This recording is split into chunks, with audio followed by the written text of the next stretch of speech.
Hello, good morning everybody, and welcome once again to English Lessons Junkeropolis with me, Professor Jeffrey, and Professor Miriam.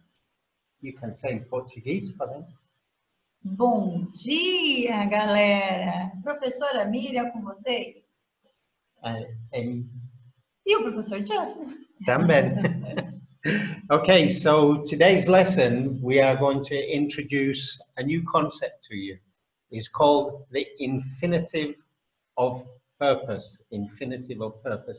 It sounds complicated, I know, but Miriam, it really isn't that complicated, is it? Not too much. Not too much. Okay, so without further ado, let's have a look at this infinitive of purpose. So, as you can see here, the infinitive of purpose, we use the infinitive of purpose to say why we do something. It tells the other person the reason we need to have a normal verb as well. So, think about this. I went on holiday. This is what I did. Why did I go on holiday? I went on holiday to relax. Esse infinitivo, ele tem um propósito. Então, você foi para as férias. Por quê? Para relaxar. Então, o que acontece? Toda vez que nós formos falar, eu vou fazer alguma coisa, ou eu fiz alguma coisa, ou estou fazendo alguma coisa, tem um propósito. Esse propósito é para tal coisa. Então, esse to relax significa para relaxar. So, if we look here, let's just get this, I think it's highlighter pen. So, we need a verb, a normal verb. So here is the normal verb, went. Oh, that's not very good, is it? Let's take this out and see if we can get a more thicker. Is it allowing us to? Ah, yeah, this is okay. So,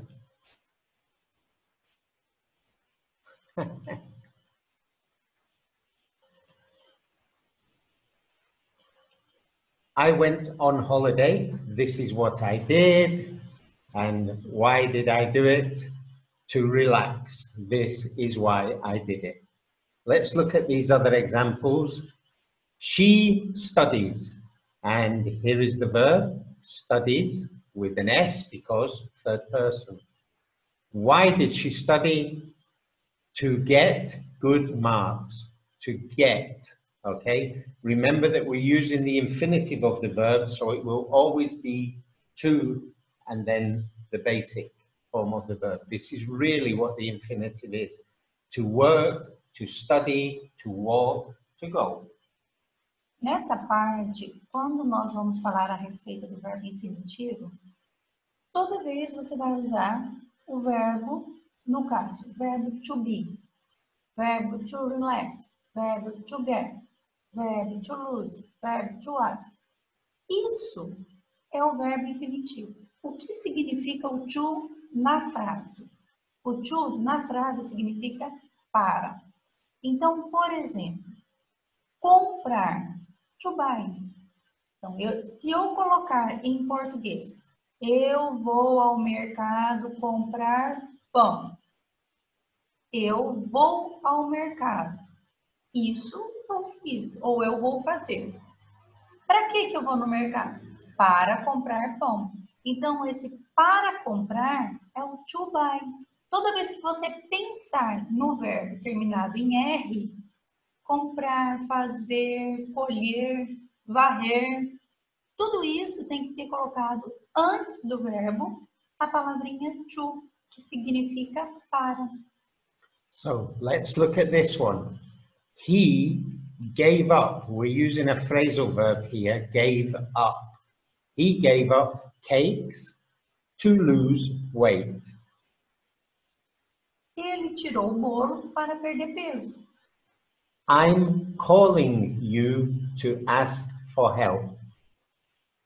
Estou chamando você para pedir ajuda. Now remember, in many languages, they use for. I went to the supermarket for buy cakes. But in English, this is not correct. We don't use for, we use to. So look, I went on holiday to relax. We do not say, I went on holiday for relax. Okay, so if you want to really speak English like a native English speaker, you need to try to remember, we do not use for relax, we use to relax. Para nós, brasileiros, penso eu que fica mais fácil você usar o to, porque já faz parte do verbo infinitivo. O que é um verbo infinitivo? É quando termina em R. Comprar, relaxar, como eu havia dito. Então, não precisa pensar muito quando você for falar uma frase em inglês. Eu fiz, ou vou fazer, ou eu faço tal coisa para o verbo infinitivo, ou seja, terminado em A. Relaxar, comprar, etc. Okay, so an interesting thing here, if you look at all of these examples, we have here the simple present tense. I went, sorry, the past tense, simple past. I went on holiday. This is what I did. To relax. This is why I did it. She studies hard to get good marks. She studies, simple present tense, to get good marks. He gave up cakes to lose weight. Again, simple past. He gave up. I'm calling you to ask for your help, and this is present continuous. We can use any tense for the this is what I did part of the sentence, and the rest of it, the this is why I did it, will always be the same. To relax, to get, to lose, to ask. Independente do tempo verbal que você esteja usando nas frases, você sempre vai usar o verbo no infinitivo, ou seja, to e o verbo que você precisar usar. So, if we look at some of these examples, let's look here. Present simple. I exercise every day. Okay, remember the present simple tense can be used for when it's something that we do. It's a habit, something that we do all the time. I exercise every day to stay healthy. This is what I do every day, and this is why I do it, to stay healthy. Nesse caso, que é no presente, então ele faz exercício todos os dias para ficar saudável. Então, para ficar saudável. Isso daí, o to stay, continua do mesmo jeito, a forma simples do verbo, a forma infinitiva do verbo. So let's have a look here. Present continuous. He's saving. Here we use the gerund form of the verb, the ing ending. He's saving money to buy a flat. This is what he's doing, and this is why he did it. He's saving money to buy a flat. Present continuous. No presente contínuo também. Então, mesmo que esteja no presente contínuo, o verbo, ele guarda dinheiro para comprar um apartamento. Então, para comprar, to buy. Então, a primeira parte da frase, independente do tempo verbal, a segunda parte, que é o porquê, sempre vai usar o to e o verbo. And don't forget to say here about the gerund. Independente do tempo verbal, que é o presente contínuo. Como vocês vão ver nos próximos exemplos, todos os tempos verbais, eles vão manter a segunda parte da frase com o verbo no infinitivo. To e o verbo. Okay, here we have the past simple tense. I went to university to get a degree, to get. So this is what I did. I went to university, and this is why I did it. Look at the past continuous. She was walking. Remember that we use the verb to be in the past tense together with the gerund form of the verb to make the past continuous. She was walking to the shops to buy milk when she met John. We don't really need this part of the sentence, when she met John. This is explaining to somebody when exactly she met John. But in order for the sentence to be functional, we only need, she was walking to the shop to buy milk. This is what she was doing, and this is why she did it. The fact that she met John is additional to the sentence. It doesn't really need to be there in order to make this sentence work. Essa parte que explica o porquê que ela foi na loja para comprar o leite, não necessariamente na frase teria que explicar quando, que é o when. Mas, enfim, a frase completinha, você tem o que ela fez, ela estava andando até a loja para comprar leite. Ponto. Okay, the future simple tense, he'll. Remember, this is a contraction of he will. He will come to the party later. Again, we only need this part of the phrase, but this additional information is letting the person know that he's coming to the party to pick up Julia. It's not really necessary in the sentence because he'll come to the party later. This is what he will do. Sorry, no, it is necessary, yeah, because to pick up, okay? So this is what he did, and this is why he did it. He'll come to the party later to pick up Julia. In the present perfect tense, remember, we use have or has, and this again is a contraction for she has. She's gone to the library to study, okay? So this is what she did. She's gone to the library, and this is why she did it. Remember this, we use the present perfect tense. It's an action that happened in the past, but we don't know exactly when. There is no time frame. So she's gone to the library to study. Nesse present perfect, o significado fica, ela tem ido na biblioteca para estudar. Então, ela tem ido, she's gone, para quê? Ela foi na biblioteca para quê? Para estudar, to study. Okay, so we'll leave it at this bit because there is another bit there in order to or so as to, but I think that's going to overcomplicate today's lesson because we won't be using it in the lesson. So let's go immediately to the next part here. Okay, so here we have why do tourists visit different countries? Okay, so tourists often go to Switzerland to go skiing. Okay, this is what they do, and this is why they do it. They go to Switzerland to go skiing. Okay, not for to go skiing or for skiing. Tourists often go to Switzerland to go skiing. Why do tourists visit these countries? Match each country with a reason. So we have here 6 places. I'll call them places because Las Vegas isn't a country, it's a city in Nevada in USA, but it's very famous for something. Okay, so we have Scotland, Escócia, South Africa, Sudáfrica, ou África do Sul, Paris is the capital of France, Paris, capital da França, New York New York, is a big city in America, é uma cidade grande da América, Las Vegas Las is Vegas. a big city in Nevada, também é uma cidade grande de Nevada, and Jamaica, which is in the Caribbean Sea.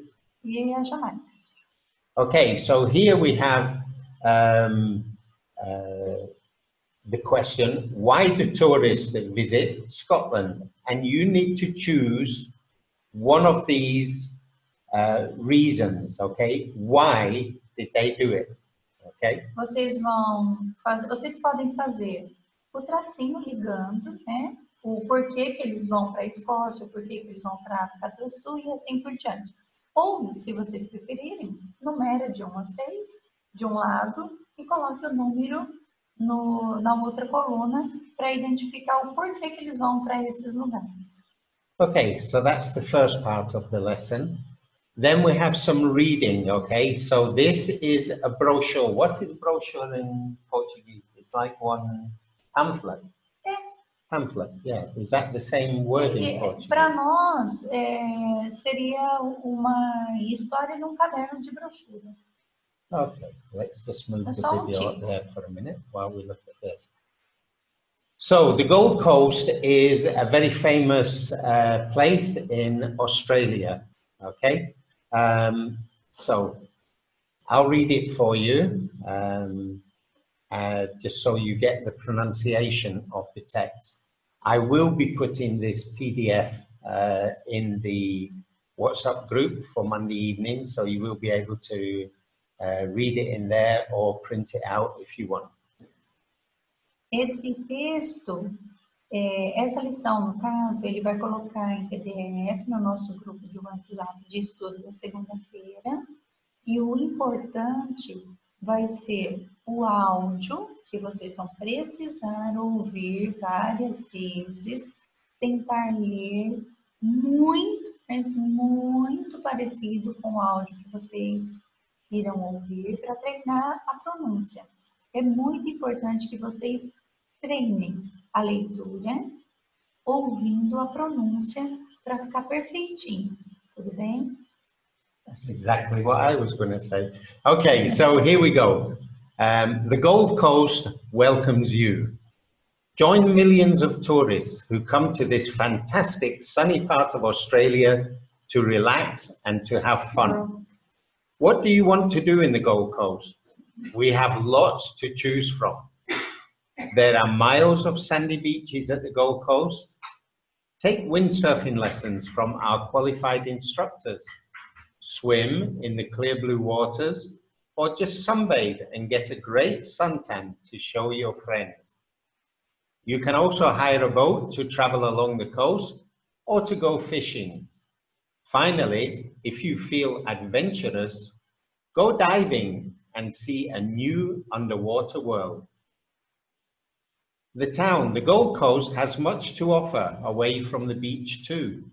There are many shops where you can find great clothes, shoes, and jewelry. Buy a theatre ticket and relax. Don't forget our great choice of high-class restaurants. The country.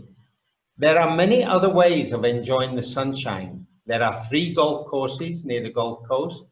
Beginners are welcome. You can hire a car and drive into the famous Australian Outback. Finally, there is a large wildlife park where you can see kangaroos, koala bears, and much more. The next holiday you take, choose the Gold Coast. So there we are. Let's have a look if there's any difficult vocabulary in here for you. Miles is a unit of measurement, like kilometers.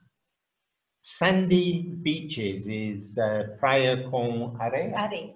Yeah, my Portuguese is not too bad. Windsurfing, I think you all understand what that is. Qualified instructors are professor qualificado, yeah? Is that correct? Yeah. Swim in the clear blue waters, or sunbathe. Now, sunbathe, we've come across this before in other lessons, and the exact translation in Portuguese is banho de sol, yeah. And get a great suntan. Now, suntan is when you get this nice brown color. Yeah, you see, look, you see my white skin at the top and my brown. This is called a suntan in English. You can also hire a boat. Hire means to lugar, rent. Yeah, rent a boat. And if you feel adventurous, aventuras. Yes, you can go diving. Now, diving means scuba diving with oxygen tank, mask, and these flippers. What do they call it? Mergulho. Mergulho. I'm learning. Okay. Many shops where you can find great clothes, shoes, and jewelry, I think is the same, is it? This is a difficult word for you to pronounce. It's jewelry. Theatre tickets, yes, is very good there. I think everybody knows what a golf course is. If you don't, you need to get out more. Yeah. The Australian Outback is one desert in the middle of Australia. The central part of Australia is one huge desert area. And they actually use camels to go across that desert, some of the Australians. There are many camels in Australia. Not naturally, they've been imported, of course. And wildlife park is like a zoo, but it's in the open. Is like a nature reserve. Uma reserva natural. Yes. And there you can see kangaroos, koala bears, and much more. Okay, good. So you now need to do this exercise. This is for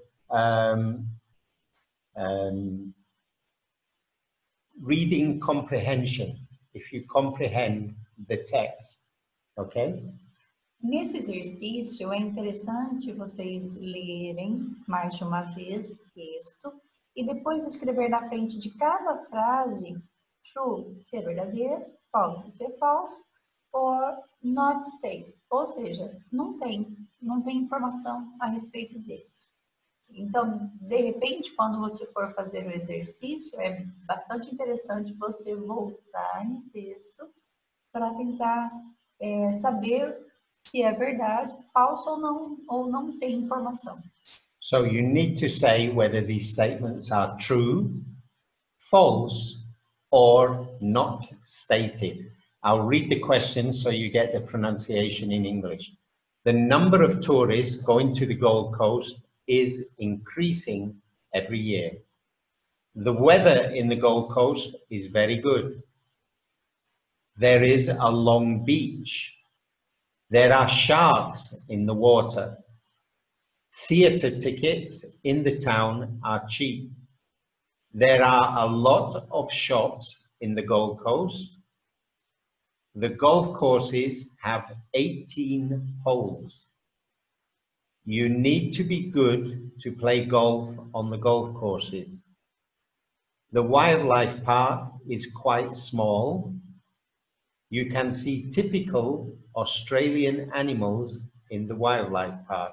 Now you can put these questions into Google Translate or look them in a dictionary if you feel more confident, and then read the text again and decide whether it's true, false, or not stated. E é interessante vocês fazerem a tradução para vocês irem ganhando vocabulário também, né? E vocês podem perceber que tem there is e there are. There is para singular e there are para plural. Então, there is em português significa há ou tem. There are há ou tem no plural. Okay, so we did cover this in an earlier lesson. There is, there are. So just to be absolutely clear on this, as Miriam stated, we use there is for singular items, there are for plural items, and be careful of non-count nouns, okay? I'm not going to tell you here the rule for that. What I want you to do is to see if you can discover it yourself, okay? And we'll check it up when we go over the homework next week. Okay, so what I'm going to do now, normally if this was a class in the classroom and not online, I would give you out these cards, but we are going to just look at the cards. I will send this page together with the PDF in the group, but just look at the cards. We have Los Angeles is a big city in America. I think everybody knows that. London is the capital of the United Kingdom. Vienna is the capital of Austria, a very famous historic place. Tokyo is the capital of Japan. Rome, the capital of Italy. Mount Everest is the highest mountain in the world from sea level upwards. Stadium, supermarket, library, bookstore, park, hardware store, gym or gymnasium, garden, kitchen, bedroom. Now we'll just get Miriam to go through these with you. Esses cartõezinhos, né, esses lugares, eles vão ser enviados para vocês poderem olhar, identificar onde são esses lugares, tá? Então, cada um de vocês vão pesquisar a respeito desses lugares para ver o que tem. Okay, so I think these are, you need to explain about this one being the highest mountain in the world. They know. Okay. All this is easy for people know okay. about. So exactly what you need to do with these is you need to make phrases about why you go. Yeah, why you are going to these cities and